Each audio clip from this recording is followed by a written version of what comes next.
얘기를 하시니까 비교를 항상 한다라는 것은 이 열등 의식을 저희가 키워내는데 이거는 자존심만 강해지고 네 사실 자존감이라는 거는 근데 선생님 내려가죠. 부모 입장에서 그게 너무 궁금해요. 네.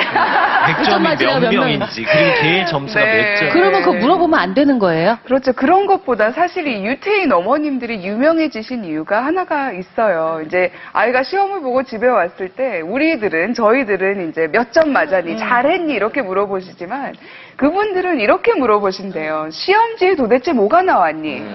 그러니까 그 과정이 이 배움의 과정을 엄청나게 중요하게 생각을 하시는 거죠. 우리는 시험지에 뭐가 나왔는지가 중요하지 않아요. 네. 하나도 안 중요해요. 아까 말씀하신 것처럼 니네 반에 100점이 몇 명인데. 그렇죠. 한 개 틀린 애가 몇 명인데. 네. 너네 반에서 전교 1등이 나왔니? 뭐 이런 게 궁금한 거지. 네. 그게 문제가 있는 거긴 해요. 그래서 엄마들이. 이 결과에만 저희가 집중을 하다 보면 어떤 일이 생기냐면 아이들이 이 결과를 위해서 별의별 짓을 다 하게 돼요. 우리 한국 아이들이 사실 좀 창피하고 안타까운 일이지만 세계적으로 유명해지는 이유가 한 가지가 또 있어요. 뭐 자살 이런 것도 있지만 이 컨닝을 잘하는 아이들로 뭐냐면 이 결과를 얻기 위해서 정말 컨닝을 많이 한다 이거죠. 근데 더 안타까운 모습은 아까 그 외국인 학교를 말씀드렸는데 한 선생님은 이렇게 얘기를 하시는 거예요. 아이가 컨닝을 하다가 들켜서 이제 아이를 불러다가 부모까지 모셔가지고 이제 회의를 하시려고 하시는데 이 부모가 오시더니 엄마가 아니 나 바쁜 사람인데 왜 이런 걸 가지고 불렀냐. 네, 눈 한 번 감아주면 우리 아이가 좋은 대학 가면 그게 끝이지 않냐. 선생님도 기분 좋고 나도 기분 좋은 일 아니냐. 이게 잘못됐다고 생각도 안 하시고. 그렇죠. 그러니까 이게 아마 큰 그 문제가 아닌가.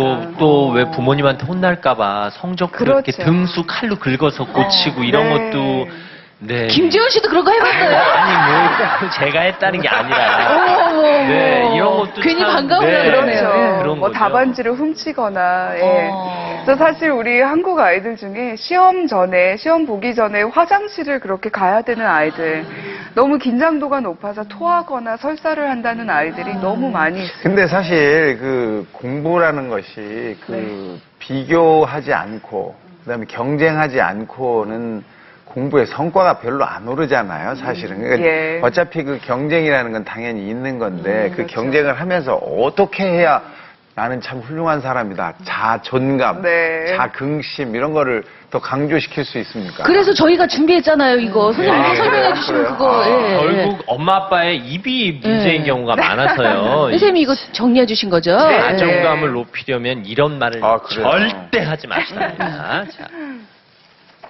너 그럴 줄 알았다, 내가. 네. 제일 많이 쓰는 이게 말. 근데 이런 말이 저절로 나와요. 그럼요. 너 그럴 줄 알았어. 진짜 그럴 줄 알았거든요.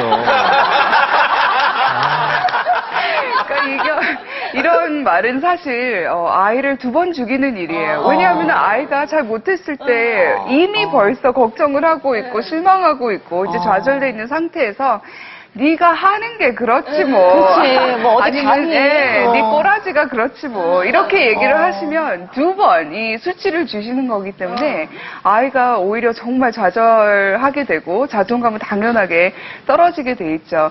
특히 비교의 상대가 있어야 되긴 하지만 정말 자존감을 키워내려면 저희가 남이 비교 상대가 되는 게 아니라 내 자신이 내가 지난번에 요렇게 했으니까 요번에는 요렇게 하면은 좀 나아지지 않을까. 자아 발달이 이제 자기의 기준이 되는 그러면 저렇게 하지 말고 뭐라고 그래야 돼요? 네. 그런 말 하고 싶은 순간에. 공부를 엎지를 것 같았는데 결국 엎질렀다. 그리고 시험 공부 안 하더니 시험 못 봤다. 그랬을 네. 때. 네, 사실 예를 드릴게요. 그 하버드까지 와서 난생 처음으로 F 받은 학생이 있었어요. 제가 정말 이 행복해 보이는 학생들의 차이점이 뭐가 있을까 궁금해서 인터뷰를 많이 했었는데요.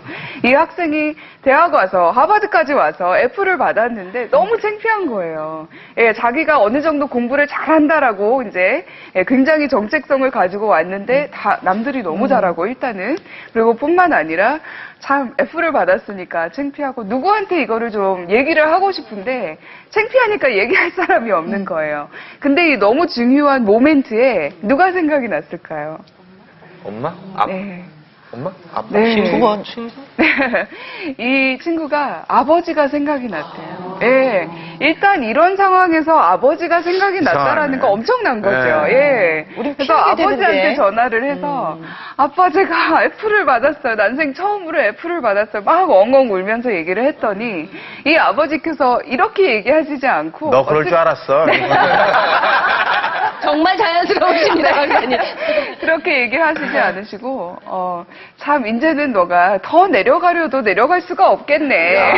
쉽지 또 않은데. 웃으시면서 다음에는 반드시 너가 F가 아니라 D로 그리고 C로 그 다음에 계속 올릴 수 있을 거야라고 얘기를 해주셨다는 거죠. 저희 집 아이가요, 시험만 망치면 저한테 전화를 해요. 문자를 놔요. 완전 망쳤어. 그리고 실제로 망쳐서 70점 받을 것 같잖아요. 50점에 50점, 50점. 막 이렇게. 그럼 뭐라 그래요? 과장해서. 네. 그래도 애썼다, 수고했다, 이러죠. 저도 이렇게 몰상식한 부모는 아니에요. 네, 이거는 이제 마음의 소리지. 두 번째 이야기 네, 보겠습니다. 밖으로 뱉지는 못해요. 네. 자, 이런 말 절대 하지 마세요. 엄마 친구 아들은 안 그런데 너는 아이, 네. 요새는요 아빠 친구 아들들도 안 그래요. 엄친아 나왔다, 엄친아.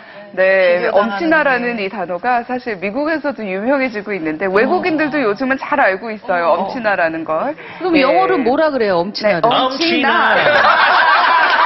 맞아요. 맞죠. 네.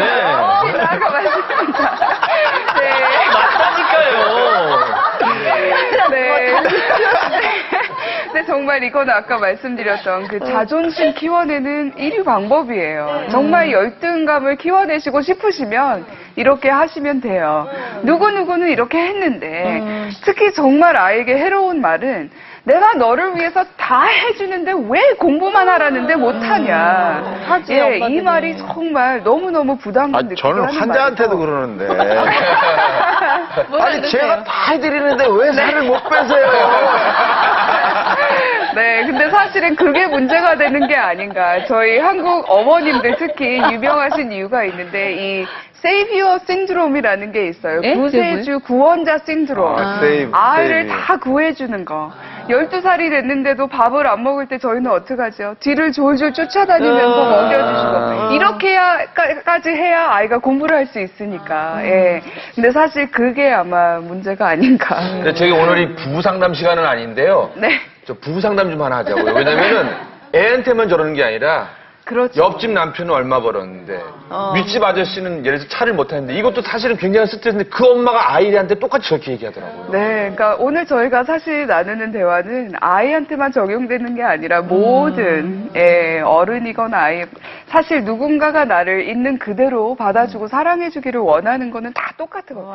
마찬가지잖아요. 아기도 그렇고 노인분들도 마찬가지시기 때문에 이 비교라는 것 자체가 그렇게 해로운 겁니다. 그리고 이게 부모가 비교를 안 하더라도 저는 나이가 같은 사촌이 있는데 공부를 정말 잘했어요. 네. 그래서 어렸을 때부터 항상 시험은 같잖아요. 학교는 달라도. 그렇죠. 그러니까 항상 추석이나 이럴 때 걔가 오는 게 너무 싫었어요. 걔는 항상 1등을 하니까 제가 어떻게 노력해도 따라갈 수가 없는 거예요. 그래서 네. 이미 아이 자체가 그 자존심 상하거든요. 걔를 만나는 그렇죠. 거 그리고 자체가. 걔 1등한 건 친척들이 다 다 알잖아요. 알잖아요. 걔는 항상 1등하니까 진짜로. 네. 저 아직도 걔 사무쳐요. 그러니까 엄마가 얘기 안 하셔도 알거든요, 애들도. 그러니까 사실 이런 말을 한 번이라도 들었으면 이 부모의 파워라는 게 부모님이 옆에 안 계셔도 다 들려요.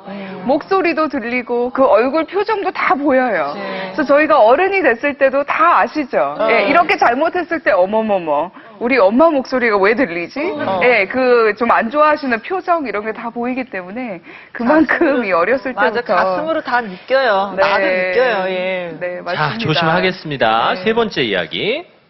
아, 너 이렇게 말 안 들으면 버리고 갈 거야. 그렇죠. 네, 가끔씩 이제 가게나 이런 데 가면 아이가 뗐을 때 있잖아요. 근데 저희가 이 언어 습관이 굉장히 좀, 난폭하다 그럴까요? 이게 뭐 언어 예. 폭력이네요, 어떻게 그렇죠. 보니까. 이 언어 폭력이 굉장히 요즘 심각해지고 있는데 어린 아이한테 엄마밖에 모르는데 버리고 갈 거야라는 말은 죽음이지. 엄청나게 그쵸. 무서운 말이에요. 예. 근데 이런 말뿐만 아니라 저희가 너 이렇게 하면 내 딸 아니야. 이렇게 잘라버릴 때도 굉장히 많고. 옛날에는 너 주소 왔어 그런 얘기도 많이 해요. 아니면은 뭐 부부 사이가 안 좋으면 너는 네 아빠 닮아서 맨날 이러다. 이런 얘기. 저희가 사실 언어 습관이라는 게 이래서 굉장히 중요한 거거든요. 엄마가 아버지가 안 계셔도 들리니까. 예. 근데 저희가 좀 습관 중에 굉장히 잘하는 게 그냥 좀 관찰하신 대로 말씀하시면 되는 걸 저희가 꼭 굉장히 부정적으로 이렇게 꽈가지고 얘기하는 경우가 많이 있어요. 그러니까 아이가 좀 늦게까지 자고 있으면 관찰하시는 게 야, 우리 빨리 일어나서 가야 된다라고 얘기를 하시면 되는데 아직도 안 갔어. 예. 뭐를 열심히 하고 있어. 아직도 이것밖에 못했어. 굉장히 부정적인. 선생님 표정 진짜 실감나네요. 네, 저도 어디선가 좀 들어보여야 저도 예, 한국인이기 때문에 어쩔 수 없나 봐요. 그래서 참 엄청난 노력이 필요한 거죠. 네. 선생님 말씀하시면서 8개월 된 아이 두셨다고 네. 했는데 혹시 영유아기 때부터 이런 표현에 신경을 써야 하나요? 네, 그럼요. 정말 요즘 8개월인데요. 요즘 아이들 엄청 영리한 거 아시죠? 예, 저희 아이라서가 아니라 엄청 영리하더라고요. 그래서 지금부터 내가 이 표정 관리 특히 왜냐면 자존감이라는 건 저희가 가지고 태어나는 게 아니거든요. 태어나는 그 순간부터 나에게 다가오시는 분들의 표정, 말투, 톤 이런 거부터 이제 생기는 것인데 참 저희가 아이를 다가갈 때 너는 왜 태어났니? 이런 얼굴을 하고 가시면 그게 거울이 되는 거죠. 나는 저렇게 참 가치 없는 인생이구나. 남에게 불행을 가져다 주는 사람이구나. 아니면 아이가 막 우는데도 아무도 오지 않아요. 그러면 나에게는 정말 사랑받을 만한 가치도 없는 그런 아기구나라는 거를 느끼게 되죠. 그래서 오늘 진짜 재밌네. 시간이 언제 가는지 모르게 우리의 어린 시절도 돌아보고 또 우리 자녀들의 네. 생각도 많이 하셨죠. 네. 진짜 이런 말씀 듣다 보면 부모 되기 전에 이런 교육을 좀 받았어야 하고 네, 네. 마치 부모 자격고시라도 있어야 되는 게 네, 아닌가 그럼요. 싶어요. 다시 지금 애를 하나 낳아서 이렇게 키워보고 싶네요, 지금. 그거나 놓으시게요? 안 되거든요. 선생님 가끔 진짜 시간 되면 방학 때 이렇게 우리나라에 오시면요. 네. 가끔 이제 그런 실사례들 중심으로 좀 아침마당에 좀 나와주시고 좀 감사합니다. 부모들에게 좋은 얘기 좀 네. 많이 해주세요. 저희 빚만 아니고요. 한국 들어오실 때마다 연락을 좀 주세요. 네, 예. 그러겠습니다. 네, 아유, 감사합니다. 얘기 잘 들으셨죠?